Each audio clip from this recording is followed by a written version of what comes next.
Welcome to Culture FC, the weekly soccer show that's not about soccer. And we cover lifestyle, fashion, culture, things that are going around the game, but nothing that happens on the actual pitch. Hey, look, we got microphones. Yeah, we got an upgrade on the system.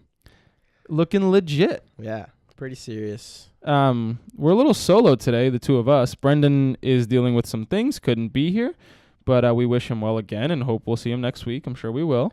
Yes. And, yeah. Let's get into it this week. So, first topic for episode 5 here today. We're going to be talking about the death of Italian soccer and kind of what's been going on with Italian soccer. Why has it reached a new low point in their history? Why are they no longer in the World Cup, a nation that kind of has been a staple for the World Cup forever? They're kind of synonymous to the World Cup, 4-time winners. So kind of reading through the article here, and it was kind of explaining how ever since 2006 World Cup, Italy has been underperforming. Right. In the World Cup, not even getting past group stages for groups that they should be getting. I mean, Right. the groups that they've been included in recently. This year, not even making the World Cup. And this article, which I found interesting, again, everything will be in the show notes, kind of explaining how over the years, Italian soccer has kind of stuck to this very sort of nationalistic sort of view where the stadiums aren't getting upgraded. Everything is very kind of for the fan, in the sense that when you think of a football match, kind of standing areas, that kind of old school everything, old school Italian mentality, not a lot of necessarily investment going in money-wise into these clubs, has actually kind of negatively impacted Italian soccer as a whole. And what I found extremely interesting about that is it's such a contrast to what's going on everywhere else in the world. Yep. When you're looking at commercial soccer and how big clubs are getting, how Manchester United, Barcelona, Real Madrid, they're these commercial behemoths. It just seems like Italian clubs fell behind. And from a fan's point of view, we're always kind of in this mentality where we're anti-modern football club or anti these clubs becoming these corporations. But in the Italian league, it's shown that they haven't taken these stances, and they're actually now not only hurting as a league, but hurting as a nation. Right. And it's funny because like but based on talent alone, Italian soccer, Italian football has been kind of keeping itself afloat in people's eyes, just because the people they had playing the game for the past, 10, 15 years have just kind of masked all the issues happening in Italy. With those super talented AC Milan teams that made 2 Champions League finals, winning one of them, losing the other one in heartbreaking fashion, there are mainly Italian players on that team. And a lot of the Juventus players who've won, past couple years, they've been very primarily Italian. But as a whole, the league kind of suffered. Because of that, they didn't do the investment in the stadiums. They didn't kind of take on the global modern football approach that everyone else has been doing, and it's kind of hurt it. But the one thing that I think I read in the article that said that was a little bit more disastrous is that excuse me, is that they kind of just in terms of the standing room and the tifos and stuff like that, there was a lot of backlash against the ultras, and a lot of teams are kind of banning the super ultra fanatical fans, which kind of leaves them in a very weird spot because those are the ones going heavily all the time to every match and things like that. But it really kind of impacted it, and you can see it with the Italian national team now, where they're in a weird spot. This is a 4-time champion not being at the World Cup. Like, it just doesn't seem right for Italy to not be in a World Cup. Yeah, and one thing that's super interesting about this article is that Italians themselves seemed to be sort of indifferent in the sense that they knew that this was coming. They got eliminated, and the fans were disappointed, obviously, but it wasn't a surprise in a way. It was inevitable, almost. Yeah. For them, they looked at it being like, yeah, sounds about right. And there was almost there was the mentality of maybe this will change something. Right. Within the organization, within the Italian Federation for Soccer. But it's interesting to see because as a fan, you're thinking, at least personally, I do kind of want to see that mentality like, oh, screw this kind of corporation mentality for my team. Stop investing in the stupid things and put a standing area in the stadium where real fans can go and sing. But when you look at the Italian league, which hasn't moved away from that, which is one of the only leagues in the world that are like right, still it's like, pretty it's them popular. And probably the Bundesliga with Dortmund and Bayern that still allow for these kind of big fan areas. It's amazing to see them not progress and become such huge soccer clubs, because I mean AC Milan, Inter Milan, Juventus, these are massive clubs. These are massive clubs. That AC Milan and Inter Milan don't even fill stadiums now. No. Right? It's So weird. there's a disconnect there, and I think a disconnect within the fans' mentality of we don't want to see our club go corporate, but we're also not really supporting. And we're losing out on the fact that they're not going corporate because we're not really helping out, and the club is suffering despite the fact that, you know, it's one of the most historic like countries for football, for soccer. So it's like, yeah, I mean, at one point players didn't want to go to England. They wanted to go to Italy. They wanted to go to Milan and enjoy the fashion and everything there. It was the soccer capital of the world. So it's amazing to see a switch, especially because this article is mentioning the huge name players that have played in Italy. Yeah. I mean, that was the destination. Kaká, I think that era of Kaká was probably the last one where we saw really a guy in his prime playing in Italy. Right. That was kind of the best player in the world. Well, right before Juventus made the Champions League final, you know, a couple years running, or, you know, within a span of like 2 and 3 years, no one made the Champions League final that was Italian. What was the last big name player in his prime that was playing in Italy aside from Kaká? He left and Italian football went to this period of time when all the teams were just kind of like mediocre. Right. And then Juventus comes back up after their whole scandal situation, comes back up to the first division, and then they just won 6 titles in a row. We're not saying that that they're not good. Their team is phenomenal, and it's been phenomenal for 6-7 years, but at the same time, there was very rarely any actual competition. Any actual competition. It's like the Real Madrid Barcelona thing. Right. It's funny because these teams that we saw were aging so dramatically. Right. It almost seems like Italy had become the MLS destination. We were getting these older guys coming, the Ronaldinhos, the big name players that were still trying to play. Robinho at the time, he went to AC Milan. Guys that wanted to continue playing soccer at a decently high level, but were kind of past their prime. Right. I mean, I think there was still the euphoria of going to a European league and these big name teams, but they weren't really doing anything. No. I mean, Ronaldinho, Robinho, these guys at AC Milan had their highlight reels, but they didn't lead anything to glory. Yep. So it's funny to see kind of what I think in my mind is that MLS destination in Europe. Right. And more interestingly now is I think there's started to be a shift. AC Milan finally got an outside investor pouring in the billions and billions of dollars. And they spent so much money this past summer. Right. And I think they're seeing some progress. They are. I think that they're going through the Man City phase right now, I think, where you're just buying everyone and seeing what clicks. And eventually, I think within the next few years, it'll shift over as long as they do it correctly. They'll start moving. Yeah. And they just got Gattuso as their head coach, who I think will still instill their kind of principles and morals of AC Milan into them. Mostly because he's insane. Yeah. He's favorite thing this weekend. A scary coach. This weekend they lost in the last minute, and he goes, "I'd rather have gotten stabbed than have let up that goal in the last minute." Well, he was criticizing players too for how they react post match, and he was like, "If we lost, we would be kicking the shit out of each other, pissed at ourselves. These guys lose and they go on Instagram and they're posting their pictures like, oh, I'm so sorry that we lost." Taking selfies and shit like, oh, so hey guys. I think he's either going to be a hit or he's going to bomb pretty quickly, because being a coach is difficult, and definitely, especially for a guy that's so hard. It's like the Roy Keane.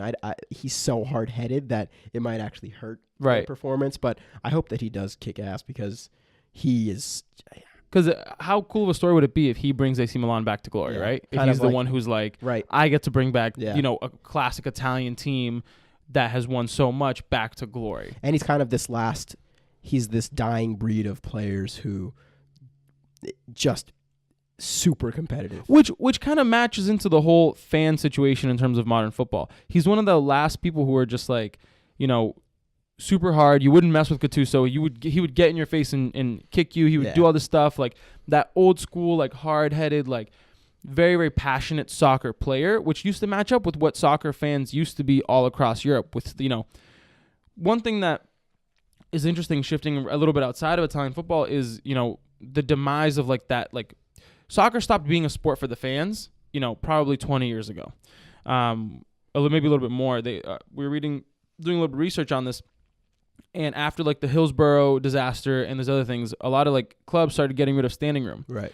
And so what standing room was is people would sit there, they would jump, they would sing, and they would, actually be passionate about the sport. It was a game for, the working class, the people who could distract themselves and just really go out to a football match, enjoy it, be passionate, be loud, do what a sport is supposed to do. You don't just sit there and lightly golf clap when someone scores. You cheer, you cry, you rip your hair out, you start swinging your shirt around, you go crazy when your team is winning.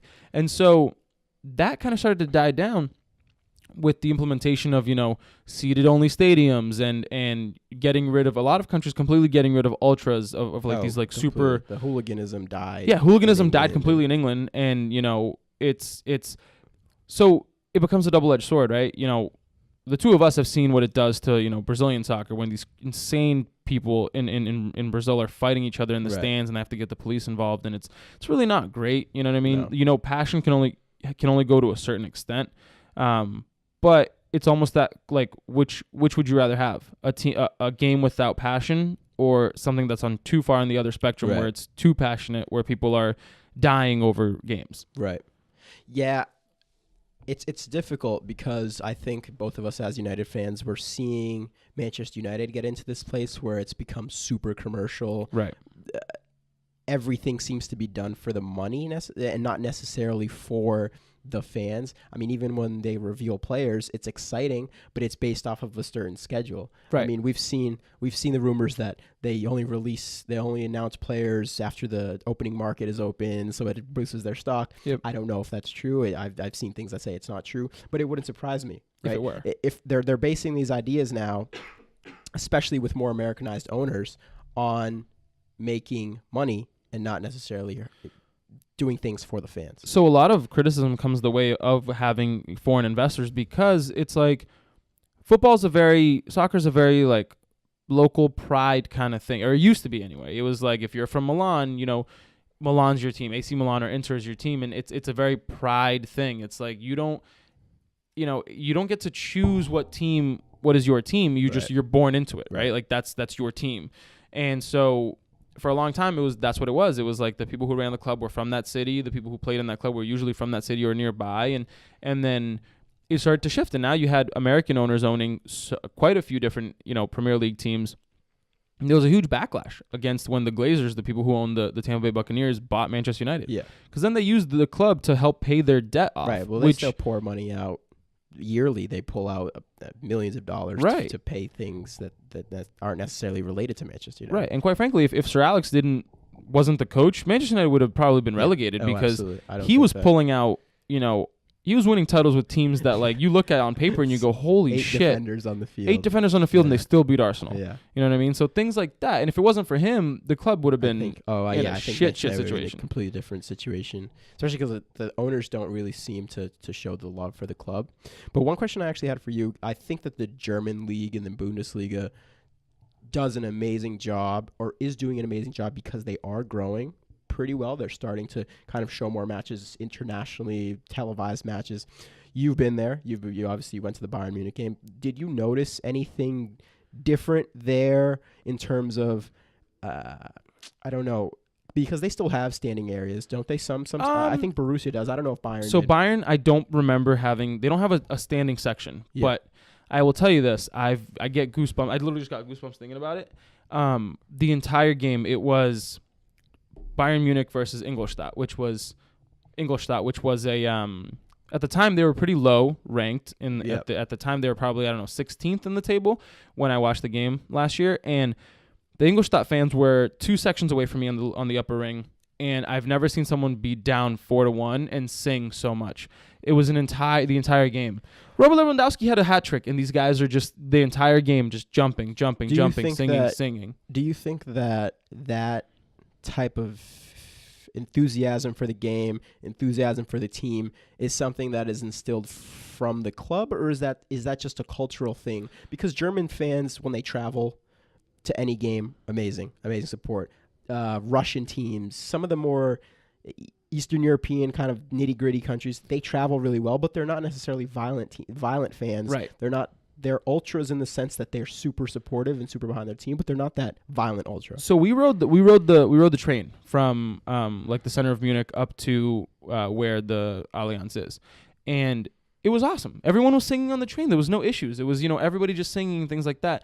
But to answer your question, I think that the reason that is because in Germany they instilled this thing where every club has to be owned at least 50% by the fans, plus one share. So in other words, fans always own a majority of every club. I thought that Borussia did that as just like a.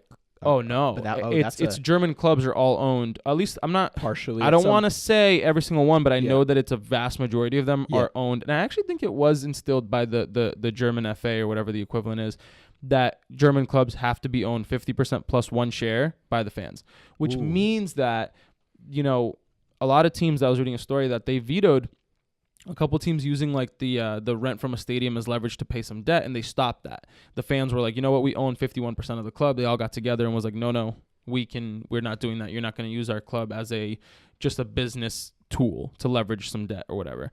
And so I think that really plays a big role in it. Because that also works for Barcelona. I mean, Barcelona is this massive club, and they're not just a organization that kind of.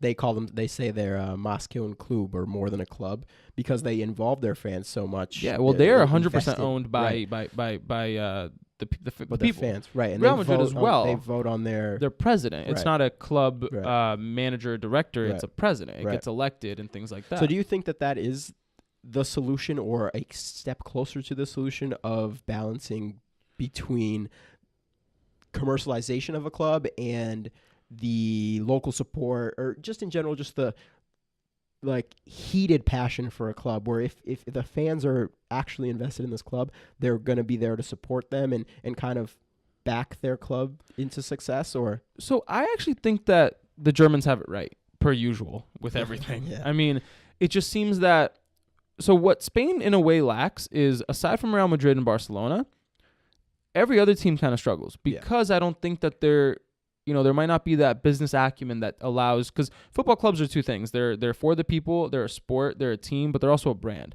And unfortunately, a lot of clubs like Manchester United and, the bigger named, completely wholesale owned corporate teams they view it more as a brand and a business, but they seem to forget that it's a sport first. Whereas, in Spain, they're all owned by the people, but they're struggling because they may not have the right business mentality. Right. So there needs to be a balance. So I personally think there needs to be a balance, because in Germany, you still have investors, you still have the people who own the club, but you also have the people who run, the fans who also own the club. It's a communal thing where they understand that football's not just a business, and it's not just for the fans, because or else it's not going to work. Right. It's past that point of just being a spectator sport. Right. Exactly. And if they want their clubs to survive in such a competitive, super competitive market, they need to also give up some of their kind of leeway to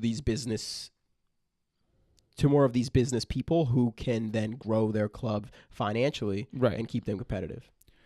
Exactly. So I personally think that the Germans kind of have the right idea, because the passion that the German fans have is insane. My whole story about being at the Bayern game, it was like, the Bayern fans were going crazy. They decided to do the Poznan, which after Lewandowski scored a hat-trick, everybody in the away stand of Bayern, not the away stand, right behind the goal where all the home fans were for Bayern, they turned around and started jumping and singing, basically being like, who are you guys? You're a small little club. Yeah. But that was to be expected. What wasn't expected is the fact that for 90 minutes, the entire supporter section that came from Ingolstadt to watch the game at Bayern, it was an entire section of people singing for 90 minutes, and they were down 4-1, and they wouldn't stop, and they were so loud. And it was awesome. It was great to see that the fans were really that invested in it. Did the fans there seem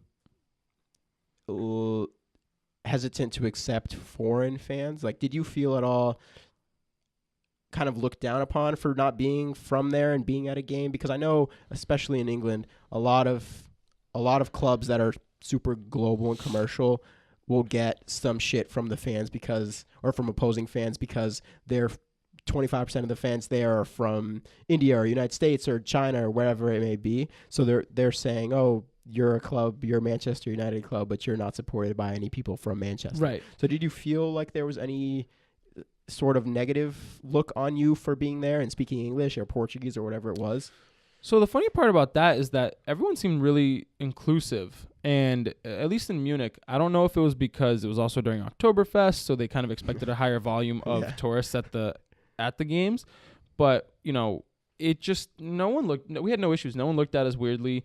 It was great. No one was thought anything of it. But I do see your point of, you know, it's hard because, like I said, football and soccer is such a local pride thing where it's like, you know, we're Manchester United fans, but reason I think that is because there was no real soccer to watch in the U.S. Right. So it's like, you know, maybe we're part of the problem. I don't know. Right. But at the same time, it's like, you know, these big global branded clubs, they have these fans from all over, especially when you hear about the Premier League changing, you know, schedule times because of fans in China and then all of a sudden that screws over all the supporter section. There's the whole talk of the whole Premier League being moved to different times because of China and how big of a market it is. So, which is crazy because it's like I can understand as a local fan, I'd be pretty pissed. Oh yeah, because you know you have all these schedules of being like, you know, I get up at 4 a.m. to take a train down from, you know, I don't know, from Stoke-on-Trent down to London to watch, you know, Stoke play Chelsea or whatever it is. And you have to now, it's not going to work because they changed the scheduled time so that it matches up with the people in China being able to watch it. But you're like, wait a second,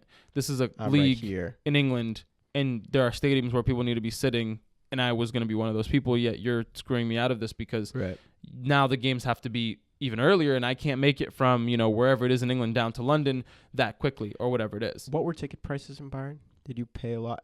I know you probably had to pay more because you were not. Right. So the thing about the Bundesliga that's amazing is that their season ticket prices are super cheap. They're not super cheap. I don't want to say they're not dirt poor, but they're not like dirt cheap, but they are more manageable. Okay. Versus, you know, what the common complaint about England is the fact that. So the reason I asked is because pretty recently Arsenal was getting murdered. Because of that. I mean, ticket prices were ridiculous, and fans were protesting in the streets before games, complaining against, I think you pronounce his name, Kroenke. Yeah. He's an American owner, businessman who owns the Rams. Protest. They hate him. Oh, yeah. Honestly. They were protesting against him because of how high the ticket prices were. And that's another thing for the local fans. It's hard to afford that, but someone coming abroad has the money. They're obviously there on vacation. Yeah. They can afford those tickets. So the stadiums become filled with people who aren't local Arsenal supporters, which not only hurts local fans but kills the atmosphere in the stadium. So if I'm not mistaken, I think we paid somewhere between 80 to 110 euro. I'm not too certain about this, but it wasn't, you know, I understand it. Like that's perfectly fine. From what I know though is if you're a local German-born, if you live in Germany, prices are a lot cheaper. Yeah. And so that's all across the board in the Bundesliga. So they're able to get a lot of fans into their stadiums at a good price. And it builds that at the end of the day, soccer without passion isn't a sport. It's just some weird thing that people watch on TV. It's not the same. Yeah. And so I think that ticket prices and things like that, it's rough because people are just trying to milk these big clubs for as much money as possible, especially because you have these, you know, like you said, Arsenal has Stan Kroenke, and you have, you know, the Glazers at Manchester United, and you have, you know, one interesting example too was Vincent Tam, I think, who bought Cardiff City, and for 104 years they played in blue. And for 104 years, this isn't like a club that was founded yesterday. 104 years, their main kit color was blue. The guy just goes, nope. I bought the club. I make the decisions. We're playing in red. Yeah. And then everyone freaks out because you can't just change that. Football is history. Soccer is history. That's that Columbus Crew idea, sort of. Yeah. Exactly. Going back to what we were talking about a few weeks ago. But, you know, this man just upset everybody all the people that were buying tickets to go to these games, all the people that were, you know, doing all these things, he pissed them off to the point where now I think 4 or 5 years later, he changed it back. But it's rough because you have this is like the other side of the argument we were talking about with Italy where, you know, Italy may have suffered from not modernizing their game, but on the opposite side, you have clubs that are getting bought by these foreign investors and they see it as playthings. They look at it and go, no, we're going to change whatever we want. We're going to do X, Y, and Z. We're going to do all of this. And so, you know, there's a pretty interesting example of FC Wimbledon. This never happens in Europe where a team gets relocated. They got bought by someone. I'm not sure who it was. And they just decided, no, we're going to move it out of Wimbledon overnight to go to Milton Keynes. Yeah. And all of a sudden, everybody's like, what are you talking about? Like, we've been supporting this club for years. You can't just move it, whatever it was, like 45, 100 miles away. Like, that's not where Wimbledon is. Yeah. One of the coolest things that they did was supporters got together. They, they protested MK Dons, which is what the team got named, and they created AFC Wimbledon. They renamed it the old name, created a supporter-run club, and now they're playing only one division below MK Dons, which is like they're doing better than they're gonna almost do better than the team that they replaced in a weird way. Right. And so that's a cool story of supporters taking back their club and being like, no, we're not gonna let this ruin. We're not gonna let this ruin our our fun and our lives. We're just gonna create our own club. Yeah. Well, kind of tying it back just to the Italian League again before we change topics is I think that now that the Italian League is starting to accept more foreign investors, I know Roma is partially owned by an American owner who actually is based out of Boston. That's why they come play at Fenway every year. They're starting to open doors. I hope that they still keep their rich tradition of fans being kind of the main focal point in a sense, while still allowing for commercial growth and getting their teams more out there, because even as not an Italian fan personally, it does kind of break my heart to not see this rich nation, competitive soccer nation, not in the World Cups, not competing. You obviously want to see the big boys always in all the tournaments and putting the best kind of football out there. So I hope that they can learn from the examples in Germany, and I hope that a lot of countries across the world can learn from Germans, and start involving the fans more while they try to grow their clubs. Right. No, I definitely hope that clubs can take that example and maybe just remember that without fans there is no sport. Like the sport only exists because people are willing to sit there and watch it. And I can understand the business side of it, but don't forget that you shouldn't really alienate the people who buy the tickets and buy the jerseys and do that. You also shouldn't charge in a crazy amount, because soccer is supposed to be a sport enjoyed by everybody, whether you're rich, whether you're poor. But if you're putting, ticket prices at whatever it was, like €200 a game, €300 a game, not everyone's gonna be able to go. Right. If jerseys cost, supporter jerseys cost €100 or $120, like who's gonna buy that? Right. Who's gonna buy that for their kid? Right. He's gonna outgrow it in a day. It becomes something you buy every 5 years. Yeah, and so people got to remember that without the passion there is no sport. Right. And that's kind of the main takeaway. Soccer is a poor man's sport in the end of it. 100%. So to keep the engagement behind it globally, there's to make sure that they're still kind of sticking to their roots. Right. So wrapping up, don't be like the Brazilians where you're insane and fighting and killing people in stadiums. Maybe don't be like the English clubs where you're getting bought out by big corporations and allowing, wholesale changes and do whatever they want. Though, actually, no, I'm sorry. Before we move on, I have a question. Let's talk a little bit about PSG and Man City. I want to get your thoughts on what do you think that... Say again? I hate them both. You hate them both? The mentality behind both of them. So, but in terms of Man City, they took a club that was nothing, dirt. Right. They're the shit of the shit. Right. And they literally poured in like the most incredible amount of money I've ever seen, poured into a club. And they won, 2 Premier Leagues. They have been consistently top teams in probably Europe for the past 5 years, I'd say. Yeah. And at the end of it, they kind of did it in a backward sort of way. They did a good job. Well, I hate them because I'm a Manchester United fan. But I will say this. I do think that the Manchester City owners, they did pour in a lot of money. I'm not necessarily for it, but I guess I'm not necessarily against it either, because it's a guy who's just trying to make a club big. I will say this. He's poured a lot of money into the youth academies. He's built a huge facility for them, which I appreciate. I like. It's probably the best academy setup in the world. They don't have the best players. Barcelona, all these other clubs have that still, but they attract younger players. They actually have a vision to bring in younger players, recruit younger players, bring that up to the top teams. So yes, I hate the fact that they're now competitive with Manchester United because they poured in all this money, just buying whoever they could buy. I appreciate their approach to it now, though. Right, because I think they did it the right way. PSG, I'm not sure how they're working and what they do. they're kind of being looked at for the investigation of Neymar and how kind of I think their owners are the BN owners, or are they oil money guys? It? I know it is oil they're money, being but they could investigated for a bunch of things. I don't like when you have the money and you're kind of just like, fuck it, buy everything, buy whatever. I don't give a shit about any of the rules, which Man City has been a victim of. Again, I think if it were my club and I were a Man City fan, I'd be ecstatic because now we're competitive and now we have someone that's and there. You've won 2 titles, right? Which is so. In an unbiased view, I think if you're gonna get a new owner who's actually supporting the club because I think they really want to see their clubs grow. Sure, let the money come in, but make sure that you're setting a foundation to not just be this club that gets poured outside money in from. Right. Like Chelsea.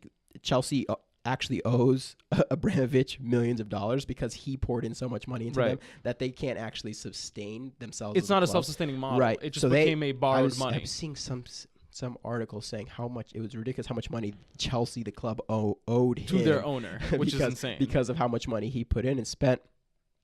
So and seeing Chelsea's youth policy and how they kind of just ship out every fucking young guy they have. When was the last time they had a youth player come up? What's funny is that their youth academy is good. They are actually competitive amongst all leagues, but no player ever comes up. They don't make it the first I don't team. like that. I think that set yourself up for sustainability so that when Abramovich leaves or say someone else rich comes in and buys it and doesn't give a shit about Chelsea, it doesn't destroy your club. Right. So I appreciate Man City for doing that.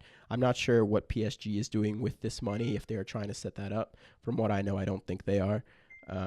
So we'll see. I think from an unbiased view, I don't hate it. I hope that people are smart with their money always. So the reason I asked is because of that. I think that Man City, like again, from a very unbiased view, because fuck them, but from a very unbiased view, I think that they did the right. Sure, they spent way too much money, and it was kind of a pain because they were like, the overhead of starting of a startup, basically. Right, yeah. But then instead of just trying to buy the best players and not giving a shit about anything else, they were able to all the infrastructure that they put into Man City is awesome. They built a lot of things around it, and they tried to really, really start a club for the future. They put in the good infrastructure.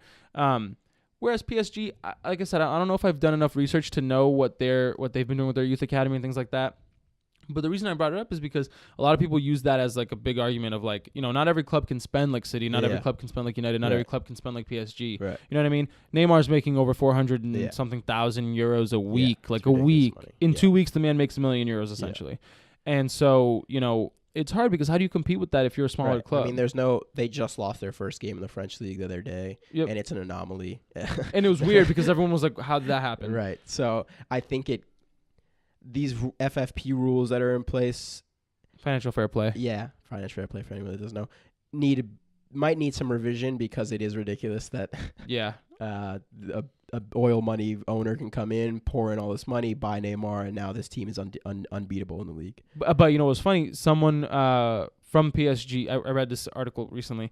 One of the guys who own PSG, from like at least the family of people who own PSG, he said that it's not. He compared it to Chelsea, where it's like, we have the money to pay for like the investments we're making, so it's not like we're just spending money and leveraging debt to be acquiring more players and building this and that. We have the money. We're we're rich. We can do whatever we want, and it's not like the money isn't being paid for through ticket sales, whatever it is. It was just a matter of like them spending that much because to give you an idea, the effects it has on a league when people spend that much money is a little insane, because if you think about who's won the Premier League over the last 20 years, you have a handful of clubs. Right. The anomaly in this is Leicester. Which I don't even know how to quantify that, because it was just a fairy tale run by them, and it was amazing for them. And I think it's the biggest victory in any league in history to date, honestly. Especially if you're considering the financial gap that's between Leicester and Manchester City, or Leicester and United and Chelsea,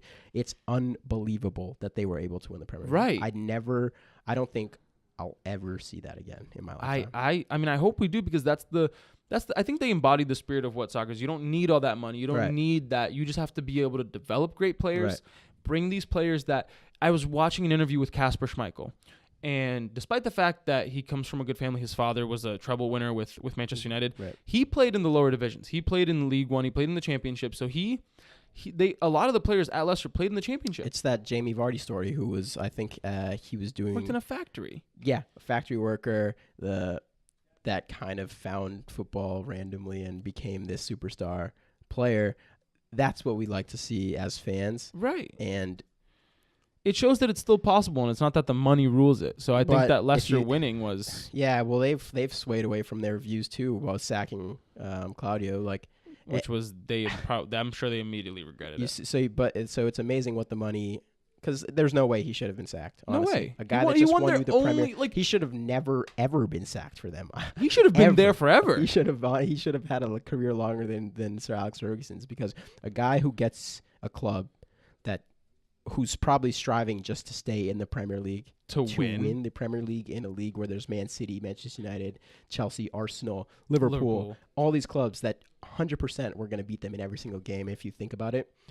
Able to win that, should not ever be fired. He should have stayed there. They should build a statue for him. And I still think they should build a statue for him. The fans of Leicester should praise him as a god. They walk into every game, they kiss the feet of the statue because that was ridiculous. Yeah, that's an unbelievable feat by them. And so it gives a little bit of hope, right? Where it's like, we hope that other leagues this could happen. It means that it's not all power hungry and things like that. Yeah. And despite the fact that we're United fans, I was happy to see Leicester win. Mostly because it meant that Chelsea didn't win. It's the fairy tale ending, and it's also another club that was not going to get close to United's title record. So. And so it's better they win than Liverpool or some shit. So, But all right, moving on to a topic that I think is also meaningful culturally, not necessarily directly for American fans, but for global fans and people who are looking for more equality in the world. Russia has actually recently come out and said that they will allow for the rainbow flag, the LGBTQA flag, to be present at matches in the World Cup. And why is this a big deal? Is because Russia is actually super, super, super, super, super against any demonstrations of gay, lesbian pride. There is actually a law that says you cannot promote that to minors in Russia. So if you go to a school and there's a flag there, whoever put that flag up can go to jail. There's a rich history of gays, lesbians, people of this demographic that get extremely abused, persecuted in Russia. There are treatments there where people, these hate groups go around, find these gay, lesbian people and actually pour urine on them, but as a more of a fucked up way. But they say this is going to cleanse your soul and kind of, so it's pretty messed up. There's history there of gay people getting attacked and killed in prisons because they just don't really give a shit about them. So for them to come out and say that this is okay and that we're not going to do anything about this for people that are demonstrating in the stadiums is a pretty big deal. And it's something that I kind of stumbled upon. It wasn't big news. I didn't know about it until you brought it up to me. There was some suppression of this news. Yeah.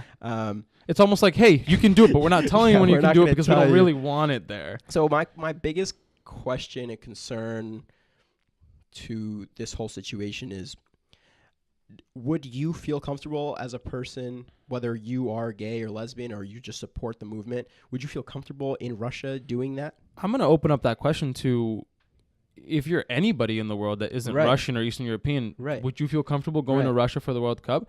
Because I remember when, there's lots of issues, and we're going to be doing a future episode on the corruption of FIFA and how both Russia and Qatar got World Cups. But when Russia was announced as a World Cup host, there were a lot of questions of whether or not they should have because of all the issues that they have going on.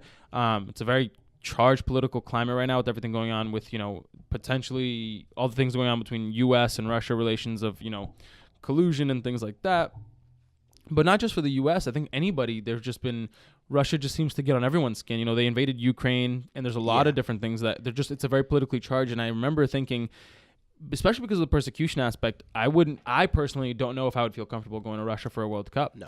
Despite the fact that I wouldn't as soon as they announced that they would go. Right.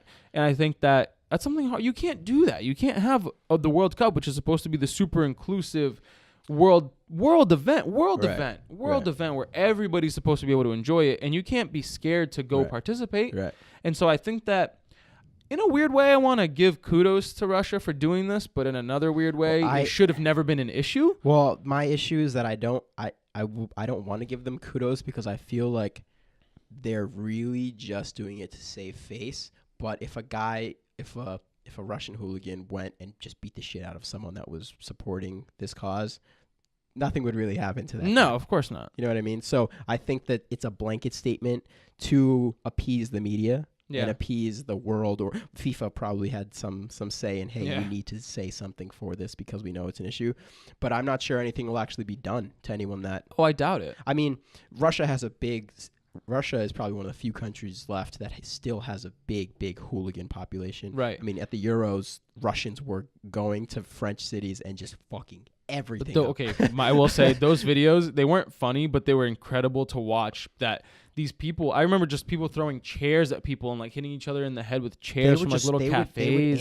They would ambush random areas. Just these it would be like 50 shirtless Russian men just beating the shit out of everyone in their sight, which is so scary. The videos, you could look it up. It's great on Twitter, on YouTube. You can just watch hooligans during the Euros of 2016, and it was insane. That was the biggest reason I was like, I'm not going to Russia because they're in their home turf. It might be even better for them, yeah. They're just going to swarm entire cities. Yeah. So I mean, I will say, I think that the only city that I probably would feel comfortable being in is Moscow. Maybe. Out of all the other ones. The other ones seem like very, very sketchy, random areas, and I'd rather be like, if it were me, I'd be in Moscow. I'd hire a security detail. Lucky for me, I don't have any money, so I can't go do that, but, figure it out. There's just a lot of things that go into going to Russia and coming in with an American passport or something. It just it doesn't seem. I feel like they would just be tracking my every move. Yep. The government would just know everything. Yeah, no. If I were ever to try and go into Russia with my American passport, it wouldn't work. It would just be like, oh, we'll let you in, but then you get random guys showing up following you at a cafe. Right. You see the same dude in an overcoat at the cafe 6 days in a row, and you're like, all right, this is weird. Yeah. But I do hope that it sparks some change. It's a far-fetched hope, I think, in my head, but I just hope the tournament isn't a shit show. Yeah. I mean, it's funny because everyone in Brazil had this idea that the World Cup was going to be a shit show. Yet they upped their security. There was no major issues. The security was insane in Brazil during the World Cup, and so nothing happened. People were able to enjoy the tournament, and despite the fact that the Brazil World Cup was lots of bad things came out of it. To the locals and post. But the actual tournament, they put on a show. Well, so I went to the World Cup in South Africa, and when we were going to go, everyone that we told was like, holy shit, be careful in Johannesburg, be careful in South Africa. It's one of the most dangerous cities in the world. I will say that when I was there, I was a little frightened, but it was mostly just because of the perception that I got from people back home. When I was there, security everywhere. I mean, we felt safe going everywhere. We took random taxis that were like something we should not have done. Probably looking not. back, definitely not have done, but my dad's a crazy maniac. We got into random taxis. The actual people there are amazing, super helpful and awesome, humble. So I think that you're right, that the security will be upped. And my fear in Russia is not the fear of getting robbed it's more of that political tension in it. Right. If something explodes. Well, what if someone goes missing? Like you just go to Russia and you just go missing. Right. Well, they have that, which they have that history for. They do, of people just disappearing in Russia, which is all right. Clearing any issues quickly off the map. So, I feel like I hope nothing happens. I sure hope so. I think they will clean up their act for the World Cup. At least for the World Cup. It is a world platform. You have billions and billions. The entire of people, world's eyes are on you. So I think that things will be good. But from my standpoint, I won't be there. I will be watching safely from the comfortable of my couch. From Massachusetts. It'll be great. So I don't know. I wish the best of luck to anyone that does protest there and stand up for what they believe in. Reach out to us and let us know what happens because we'd love to hear your story. I think those stories will be amazing to see kind of that charge of energy and divide in the country. We'll see. I hope that nothing bad happens, but yeah, definitely hope nothing bad happens either. So moving on to our next topic. This is something that really kind of need a little bit of background on it. So this Brazilian team, Chapecoense, they about a year ago, you probably heard about this. It was They were traveling to a European final. Their first year. I'm not sorry. I said European, but I meant South American final. And it was the first time they had ever made it to like a major continental final. And on their way to the game, their airplane crashed. 72 players, staff, support staff, doctors, coaches, they all died. There were 3 survivors of the whole thing, and it was, quite frankly, an awful occurrence. I still cry thinking about it because there's an article on the Players Tribune that was written about that whole situation, and they interviewed the 3 survivors, and the whole story is just really, really depressing. And we'll link the article from the Players Tribune in the show notes because it's definitely worth a read. And it was just heartbreaking. You had a club that was not necessarily a powerhouse or even a mainstay in the first division of Brazilian soccer, yet they managed to come up. Their club was on the rise. They were about to play in their first South American continental championship to try and win their first major title. And the unthinkable happened. They lost an entire club from their players to their coaches to their medical staff. Everyone just gone overnight. And but that's not the reason we're talking about them today. The reason is that a year after this happened, they've just qualified for the Libertadores, which is the equivalent of the Champions League for South America. So in other words, it's the second most prestigious continental tournament in the world, right behind the Champions League. Probably more competitive than the Champions League. 100% more competitive. The rotation of clubs that actually end up going. Yep, it's not the same 4 clubs from every country. It's every year it's a little bit different. And so an amazing thing happened that I think really blew my mind. After the club was decimated, like imagine, like it's not just like a couple of the players passed away. It was the fact that it was all the players minus 3 of them. Yep. It was all of the medical staff. It was all of the coaching. The entire club was decimated. There was no club after this happened. Right. The clubs in Brazil and around the world actually all sent in aid. The Brazilian clubs, they all loaned out players. Yep. And which is unheard of. Yep. You know what I'm saying, when this happened. And, Barcelona set up a friendly with them so that they could, generate some more money for them to help them get back on their feet. And just players across the country and across the world really came and helped Chapecoense out. Right. And it's just a phenomenal feat that 1 year later they were able to qualify for the most prestigious tournament in their continent. So I think that story is amazing. That is almost impossible as well. And thinking about the Leicester story, and you have a team that's brand new. Basically, it's a brand new team, Chapecoense, after that crash.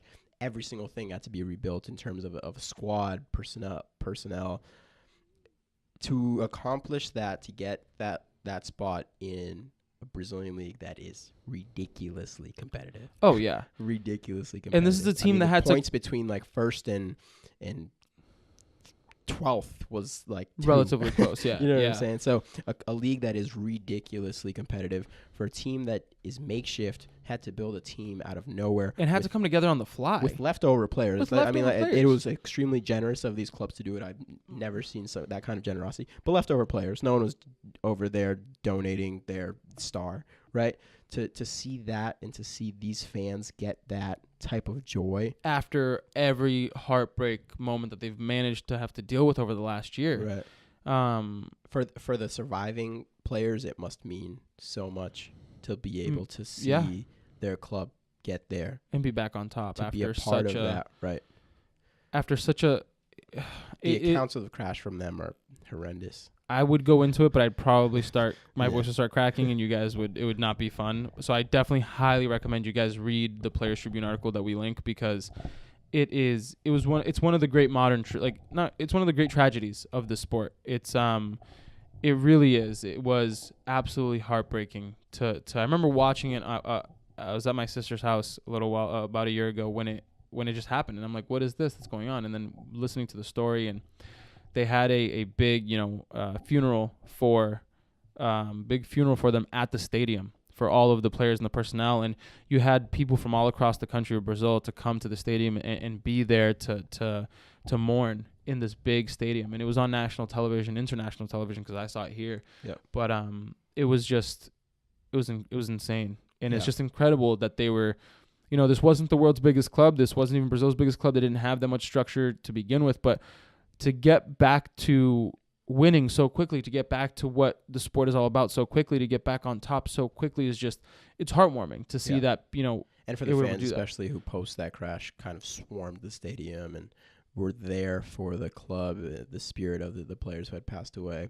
For them, it's probably you probably can't describe in words what it means to them, and to be back on top, and to achieve something so amazing, almost bigger than a title as a club. I mean, obviously, if they had won a title, that would have meant something extremely special. But for them to have stayed alive in the competition and competed and really fought for that badge, it is an amazing story, and it brings so much happiness to me to know that actually came about for them. And I really pray for the families that went through that, and I hope that this kind of brings some joy to them and some kind of fulfillment for them, and that they can start to put their lives back together somehow. Yeah. Because I don't know how you would even start to do that, but that this can kind of spark some type of happiness, and that I'm sure that the players who passed away would be ecstatic with this. So. Yeah. So yeah, good to them, and I hope that they kill it next year in the tournament, because it would just continue this amazing story. But yeah, moving on. Something a little more light. Something a little bit more light. It got a little dark there for a minute. We're gonna go on to what did Brendan call it last week? The super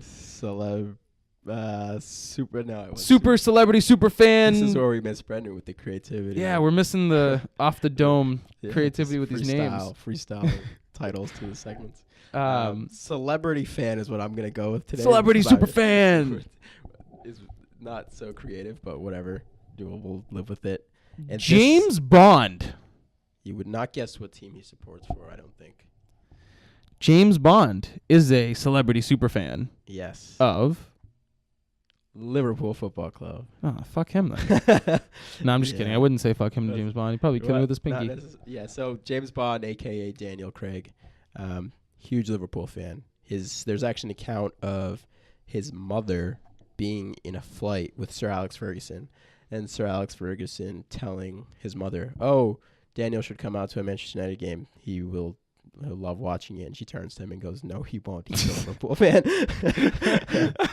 And this is a woman looking at Sir Alex Ferguson saying that. Yeah.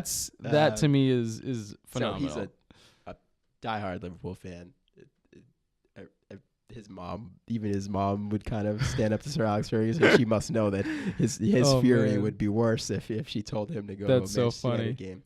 Hey, little Daniel, Sir Alex invited you to a United game. Yeah, the James Bond killer, whatever. Liverpool. This is our first celebrity for Liverpool, correct? I think so, right? Yeah, I'm pretty sure this is the first Liverpool fan. It's a pretty baller. If you out of all, if you had like a repertoire of celebrity fans, I guess Elton John, that was a dope one. Elton John is pretty high up there, but having James Bond in your corner as a Liverpool fan sounds pretty good. Yeah. Wow.